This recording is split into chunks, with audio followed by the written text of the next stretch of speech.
Bags down, spikes on. Welcome to the track. Hi, my name is Colin Weitzman, and I'm going to be your host for this episode of Track World News, presented by Track Barn. And today we have a very special guest that is joining us, two-time national champion in the heptathlon and the pentathlon, your Team USA champion, already a member of the world team, one of two collegiate athletes to already be a part of that for Team USA. And in my humble opinion, the best athlete in college sports right now. Anna Hall, thank you for joining us. Before we go any further, I want to give a huge shout out to the sponsor of today's video, Manscaped. As track athletes, we're going to be running tons of miles every week and can be really sweaty and gross after a hard day of practice, but those days are behind us. Manscaped just sent me their brand new performance package, which comes with the Lawnmower 4.0 trimmer, Weed Whacker ear and nose hair trimmer, Crop Preserver ball deodorant, Crop Reviver toner, performance boxer briefs, and a travel bag to hold all your goodies. Look, I've tried a lot of razors in my day, but the Lawnmower 4.0 is just different. Its ceramic blade helps reduce grooming accidents, LED light allows you to shave anytime, anywhere, and since it's waterproof, you can even take it in the shower if you want. When shopping with Manscaped, use code TWN at checkout to get 20% off your entire order, plus free shipping worldwide. Show up to your next meet looking good. If you want to be the best, you gotta look the best. Link is in the description, and now back to the video. Pleasure having you. Yeah, thank you so much for having me. Yeah, no problem.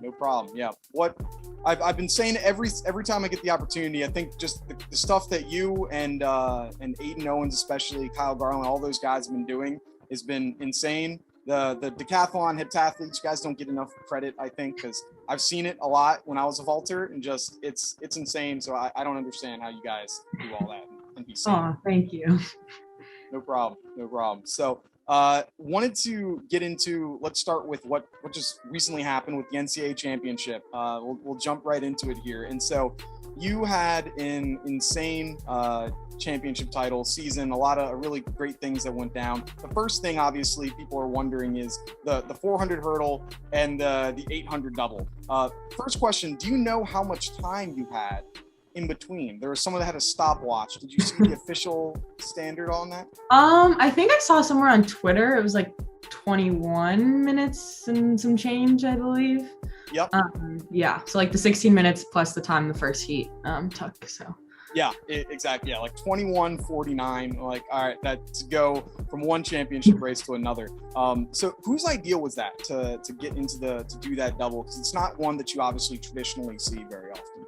Yeah, it was my idea. After I ran the 400 hurdles for the first time at the first home meet that we had, I was like, okay, like that was so much fun. I don't want to like never get to do it again because it's kind of like dangling it in my face. And then we kind of looked at the schedule and we're like, okay, like maybe you can do it at SECs. And then we kind of just shut the conversation down. And then a couple weeks later, I was like, okay, I was looking at the NCAA schedule and trying to figure out how I could do an individual event on top of the multi, just because I feel like with the training that I do, I don't know, it just felt underwhelming to max out at a potential 10 points. I was just like, I just feel like we work harder than that and that I can do more than that. And then I kept running well in the 400 hurdles and I was like, I really want to do that double. And then I went into Coach Holloway's office and convinced him. So how long was that convincing? Was he giving you some fight back, or was it pretty much like, okay, you got it type? I first told Coach Welty, like one day we were out high jumping. I was like, I've been thinking, like, what do you think about this? And she was like, you're insane. And then she was like, you're going to have to convince Coach Holloway. And like, I'm not helping you.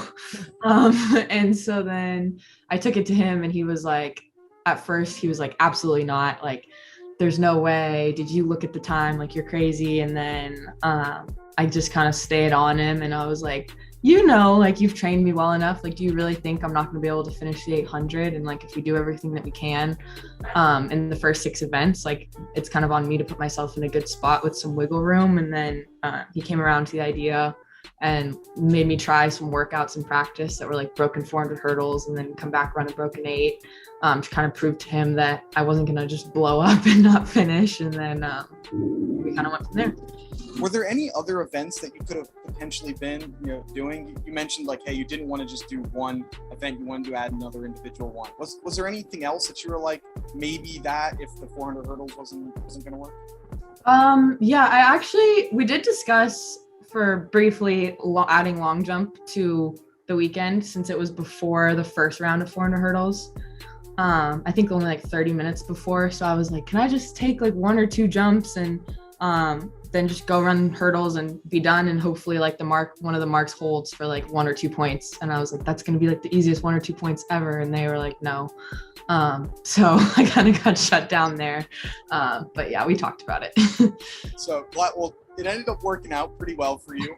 How difficult was it compared to what you thought it was going to be? Like when you actually finished, was it harder, easier, just about as you expected? It was definitely harder. I knew it was going to be harder than like what it felt like in practice, just because like you can't stimulate a 400 hurdles race in practice. Like there's just no way. And then I think just like the championship adrenaline and the emotions and all of that definitely like plays into it. And obviously I don't practice 7 events into a meet, like already 400 hurdles and most of the multi done.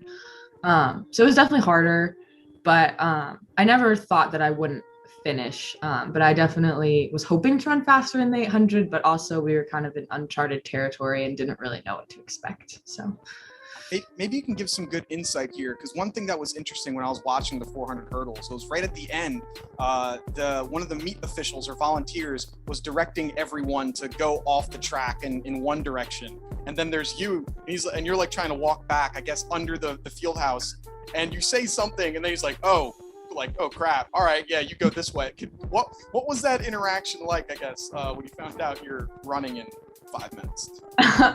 Yeah, so like beforehand we had coordinated with a few of the officials, but there are a lot of them at Hayward, and so they had let my trainer go into like the underground tunnel, and they're like, okay, like when you finish you can just go stand here and then just meet us at the starting line, or like right before we walk out.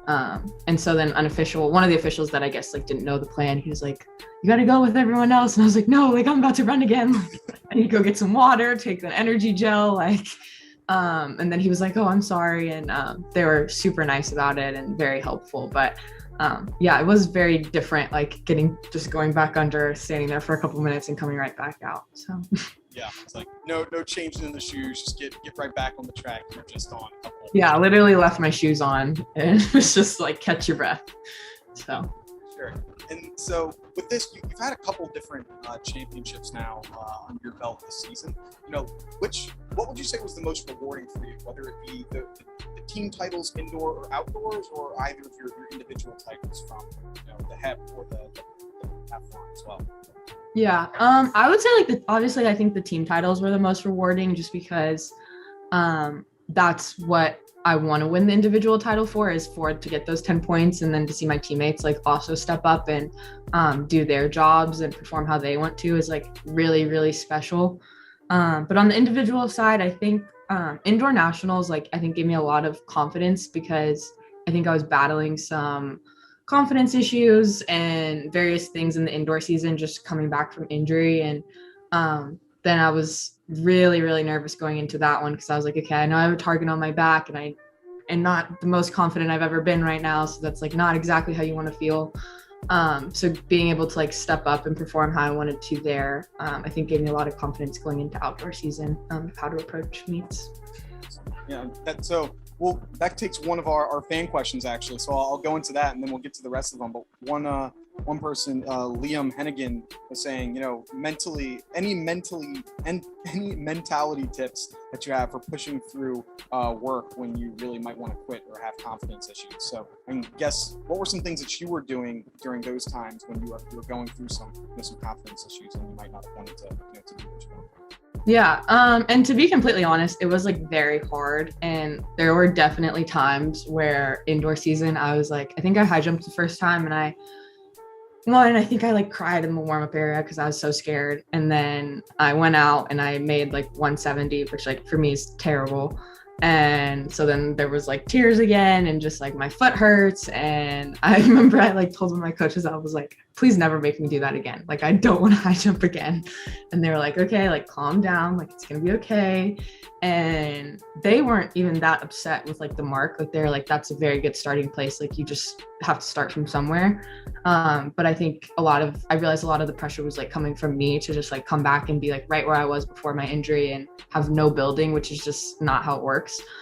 And so I think the biggest thing is honestly just like keep showing up and then just having faith, like, okay, eventually it's going to get better. And like I've gone through things before, times when like events fall off before, and I've always fixed it in the past. So like this isn't going to be any different. And then just having those people around you that like lift you up when you're down and know when to give you the tough love, that are like, okay, like you're being a little much right now, or also know when you just need like a shoulder to cry on. Yeah, it's important to have that good support system, for whether it's friends, parents, whoever it might be, to be there to help you out. And I know what you mean, like coming back from injury and wanting to be like exactly how you were. Like I had a fracture, I was a pole vaulter and fractured my back when I was in high school. And I was like, the first meet back. It's like, oh, I jumped like 2 feet under what I could actually do. I'm like, what's going on? It was like, well, yeah, because, fractured your back. It's high jumping off of your foot that you broke a couple months earlier. Of course, it's going to take some time, but as an athlete, you don't really think of it. Yeah, exactly. Yeah, so it can be a little tough. But like, so you mentioned that your foot, that was something that was a battle for you. And it was, I know, watching the Olympic trials, like just the timing of it, kind of really sucks. Like, what was it that you learned, I guess, mentally, as well as just what was the difficulties physically as well for you, coming back from that injury? Yeah, I think starting like physically, I think in the fall, like when I finally got cleared, I was actually pleasantly surprised by like cardio wise how fit we were able to stay with like the pool and the elliptical and all those different like bikes and stuff like that. So that was nice. But then the plyos, like missing fall plyos is kind of a lot. And as a jumper, I'm not used to like jumping and not feeling bouncy. So like the very first few times, like going back to like even just like box jumps, I was like, whoa, like I can't jump anymore. So physically, like that was probably the hardest thing to get back, just like the reactivity, I guess, of my ankle and foot. And then like emotionally, really just like the confidence, like the very first few high jump practices, I like wouldn't even take off. And so like my coaches, like they're angels for like sitting through that. Like they were my therapists out there. They were like, okay, like we're just going to do approaches today. And then if you feel okay, like maybe just jump onto the pit. Like, and so just starting slowly and then building from there, I guess is like the biggest way that I overcame like the emotional trauma, I guess. And so what was it like when you stepped back onto Eugene's track for the first time at USA's? And I mean, you have the tweet pinned on your thing, going from, falling down at the Olympic trials to less than a year later, being the USA champion. What was it like to be back at, the place where it all happened and really kind of, avenge, that injury that you had before? Yeah, USA's was actually, for me, it was at Arkansas. Arkansas, damn. Yeah, no worries. Arkansas, yeah. It is confusing. But obviously, it was a little nerve-wracking, and I think it would have been really easy to like step into that like nervousness, like mind space of last time I was here, this all happened. And I definitely did have those like thoughts of doubt that were like, well, what if I just like can't perform at big meets? Like, what if I'm just that person that just like when the lights are on, you just can't? And it was easier, I guess, for me to breathe those away with just thinking about like the support system that I've had. And I was like, obviously, this performance at USA's is like for me and for the work that I've put in, but also for all the people that helped me come back from that, and my family that flew all the way to Olympic trials just to watch me fall in the first event. And I was just like, I just have a lot of people supporting me and like cheering me on. So I really just tried to focus on that part of it and do it for them and for myself. And then I did finish 100 hurdles and like look up in the stands. I think my dad, like Kyle's dad, and some of like Garrett's parents were there. And I was like, I finished this time. Like, it's going to be a better meet. And just kind of keep it like light and fun. Yeah. And you mentioned your family. You come from a very athletic family. You know, like your dad was a great athlete. You know, your sisters as well, and there's everyone in your family seems to be, you know, Division I athlete after D1 athlete. Like, what was it like growing up in a household where it just seems like sports are top of mind all the time? Yeah, it was really fun. Honestly, it was really competitive, and it felt normal to me. And then, like, now that I've grown up, I'm like, oh, okay, like not everybody's family is like that, and just like going to my sister's tennis tournaments and them coming to support me on my track meets. But it was fun just having like my family kind of like get it and understand my goals and like the sacrifices that each of us had to make. Like sometimes we missed each other's stuff because there's a meet that week or whatever. And so honestly, just having them as my biggest support system and me being a part of my sister's support system was kind of like my favorite part of it all. I think I remembered seeing you'd done an interview a little while ago when it comes to your support system, and at an indoor, I think it was indoor nationals or something, you know, with COVID going on, fans weren't allowed, but your dad, I think, still found a way to support you. Could you kind of share like what happened there and how he was still able to kind of, you know, be there for you even when fans really weren't allowed to be there? Yeah. My dad, he comes to most track meets.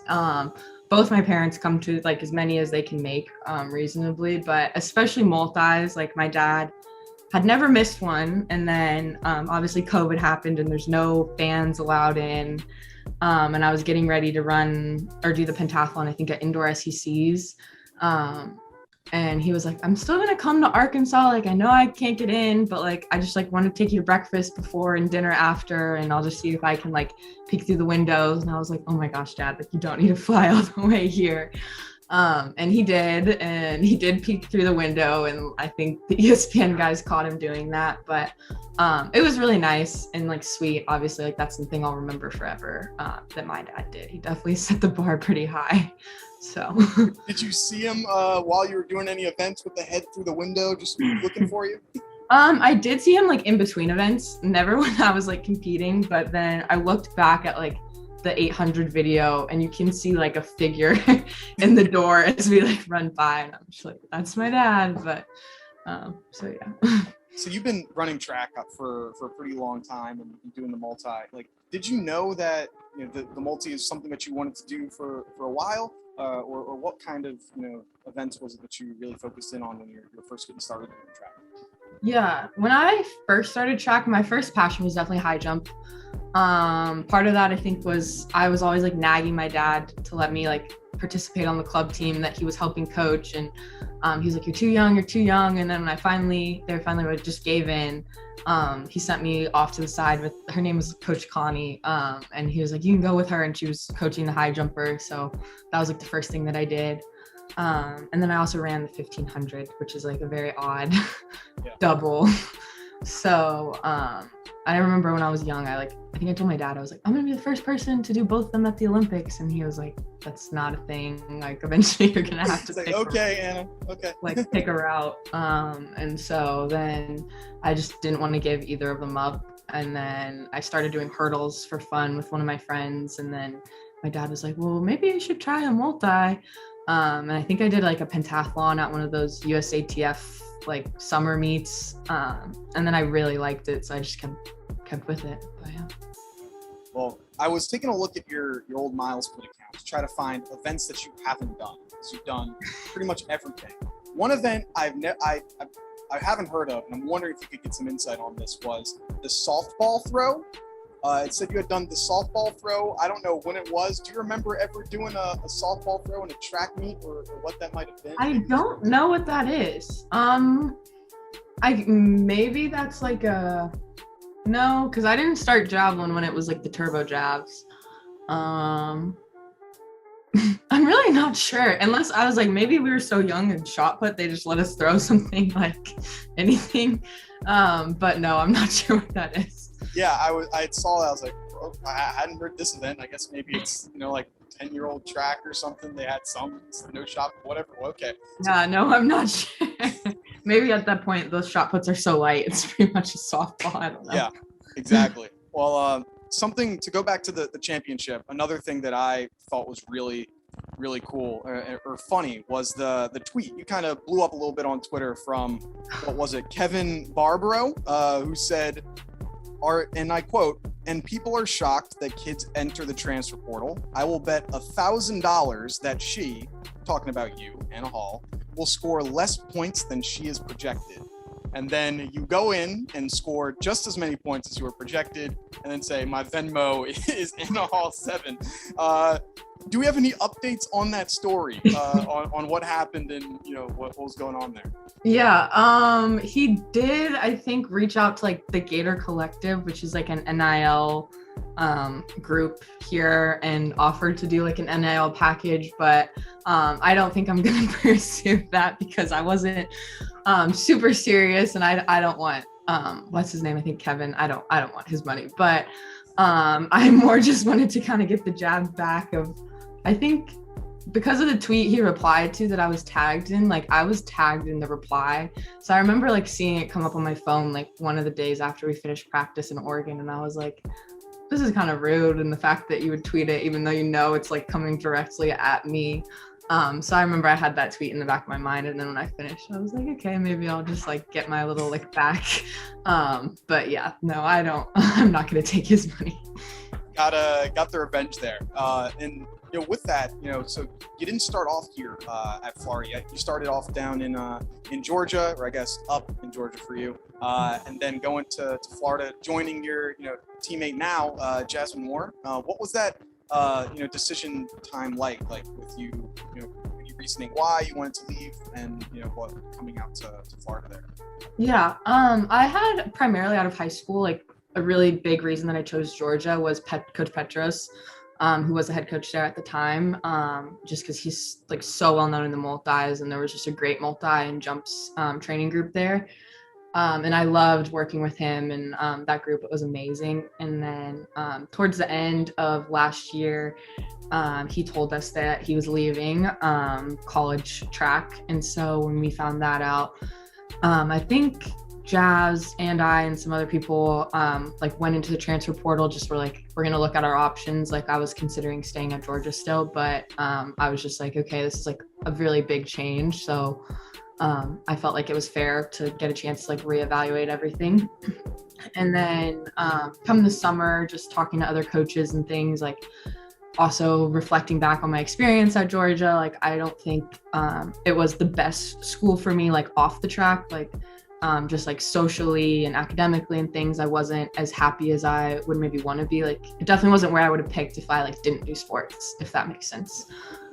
So then after talking with my parents, I was like, I think I can find a place that's a better fit for me off the track, where I can still get what I need on the track. And it kind of just ended up being Florida. And it was funny, I already knew that Jazz was going there, and so that was like definitely a bonus. But we both came to the decision on our own, which I think was really cool. And it's definitely been really nice having her here. So. Yeah. Did you guys train together at Georgia as well and here, or was it kind of separate groups since you were the vaulted? We trained together like some days at Georgia, and then we lifted together. We definitely train together more here at Florida. I jump with them pretty frequently. Like they obviously jump more days a week than I do, but I lift with her and stuff every day as well. So, but yeah, it's really fun. So you mentioned off the track stuff, and it's hard to believe that someone that's competing in so many events has much off the track time. Like, what are some things that you do enjoy, when you're not, busy, working out or preparing for, USAs or whatever it might be? Yeah, honestly, school and track takes up like the large majority of my time, but mostly just like hanging out with friends, and like Florida has been like a really, really good fit, I think, for both me and Jazz. Like socially, we just fit kind of like right into the athlete population here, and it's very like welcoming group. So just messing around with people from the other sports is super fun, and just go to the pool, relax, kind of get your mind off of sports. So it's nice. I feel like here, I have more of a escape where it's like I can focus on track when I need to, but I can also like still feel like a college kid on the side as well. So. Looking at some of the other student athletes that are, do other sports outside of track, who do you think would be really good at either the heptathlon or the decathlon that might be competing in another sport at Florida right now? is really interesting. You say outside of track? Yeah, so maybe a basketball player, softball player, anybody that you may know. You're like, yeah, give the deck or the hep a little practice. You might be pretty good. I might be biased in saying my boyfriend that's on the tennis team, but he has some track genetics in his family. And he's jokingly come out and like done the shot put with me a couple times, and I haven't seen any other athlete do that, so I wouldn't know if they were better. So I think I'm gonna go with him. That's Ben Shelton. There we go. We'll have to get Coach Holloway to start recruiting on the tennis team. See if we can get him over. Get him to switch over. Yeah, there you go.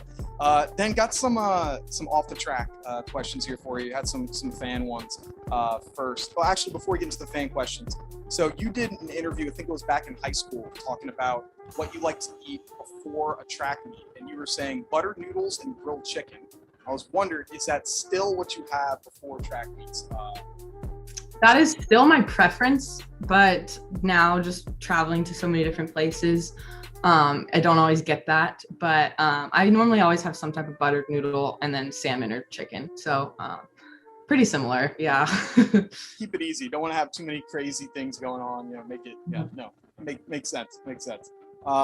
And so going to some of the questions that we have, Athletic Zion says, how do you balance academics and sports? Yeah, it's really hard, honestly, especially this year. I feel like with the rehab and just like a new training schedule, I feel like I've been out at the track more than I had previously. So a lot less time for like studying and that type of thing. But just honestly learning how to like study efficiently, finding like what works in each class at the beginning. So like working really hard like the first month of school to figure out like, okay, like what's the most efficient way that I can get the grade that I want to get. But honestly, like the biggest thing I learned here is just like I have to get up early and do school before I start my like track day. So like if I get up and I do like 1 hour or 2 hours of school in the morning, and then I just like come back to it at night, and that way I'm never coming back from practice like exhausted with like 4 hours of school to do. That's kind of the best tip I have. What has been one of your favorite or least favorite classes that you've taken in college so far? Yeah, I would say my favorite class has probably been, I really like statistics that I took this past semester. I was like business analytics. I just like math. And then my least favorite was also this last semester, I took financial accounting and reporting, which I think is like accounting 3 here, like the third one. Accounting is just like a hard read out business class. Yeah. And those concepts were just really like upper level accounting, and they were definitely pretty tough, especially in season. That was a tough one. So yeah, I'm bad with all types of math, so yeah, I was doing business major as well, so yeah, there's accounting classes and stat. I was like, man, I gotta go to my tutor every day because I'm gonna. Yeah, exactly. I had a really good professor, and he did his best to make the class like manageable for everybody, but it was tough. Yeah. And then we've had this question from probably 30 million people, so we got to ask it. But what's your favorite and your least favorite event in the heptathlon? It changes, and the changes like kind of coincide with what event's going better. Yeah. But I think this year I would say my favorite event has been long jump and the 800. They're tied. And then my least favorite event this year is probably high jump and javelin. So yeah, sorry that it's like 2, but they're tied. Yeah. Does it have to do with that? Because that's the plant foot on the left. You put a lot of pressure there. Is that kind of any tie into that? Definitely a little bit. I think high jump is just an event that even when I was jumping really well in the past, like it's always not been the most comfortable on my ankle. Like it's just kind of a painful event. And so then how going into it with like a foot that already sometimes has pain and you don't always have full confidence back in, just kind of makes it not quite as fun as it used to be, but it's definitely getting there. Then last fan question we have for you. I'm not sure exactly how to answer this, but this was from MJPTV. He says, do you got that dog in you? So do you got the dog in you? I would say so at meets. I think a a lot of times like don't expect me to be so like quiet and reserved off the track, but I'm very different from practice to meets. But I definitely do think there's a switch, so I would hope so. Yeah, I love the celebrations after your high jump bar. It's just like the let's go, just getting the crowd animated. It's definitely a lot of fun for sure. And so last one for you. Well, I guess we'll this and then talk about the worlds coming up. You got the Bowerman, especially on the women's side, for me has been super close. I mean, obviously you and your teammate Jasmine, two of the top in the country. You got Abby Steiner, Cameron Rogers, and a ton of other women athletes here. Is that something that you thought of much this year, or kind of just like not paying too much attention to those types of things? Yeah, I mean, I'm always honored to be like even in the conversation, and like when the watch list comes out, and I've been on it a few times this year. That's always exciting, and it's nice as like especially as a multi-event athlete, just to like kind of get in the conversation with some of the individual event athletes. So it's been really nice, and it's an honor, but it's really hard to compare like between events and track, and so honestly, I feel accomplished just to have been in the conversation. And then beyond that, like even when we discuss it on our team and thinking about the accomplishments that all the girls across all the events have done, it's pretty hard to like actually stack up like what equals what. So I mean, I think there's an argument could be made for so many different people, but yeah, I'm just honored to be included in the conversation. Yeah, I think I spent like an hour like I'm like, dang, I gotta come up with a ranking, and honestly, I think it should all be number one right now. Like it's just so hard. Yeah, it's just so close. And so now, I guess by the time this episode comes out, you might have already done it. You might just be finishing up competing. But we got USA's coming up. Is there what's your plan for that? Because you've already qualified for the world team earlier on. Do you plan on competing at all, or what's that kind of look like for you? Yeah, so I'm gonna go because my whole team is pretty much all the Americans on our team are going, and the coaching staff's gonna be there for the week. So obviously gonna go with them for training, and then I'm gonna compete in the 100 hurdles, the high jump, and the long jump. Just as kind of another like it's almost like a run through for worlds, and it'll be really good practice. I don't like to go that long without competing. So I'm happy that I kind of get one more in before worlds, so I don't have to take too big of a break. So you're saying you want to do it for training, but let's say you make the team. Obviously you want to. What if you make the team in some of these individual events?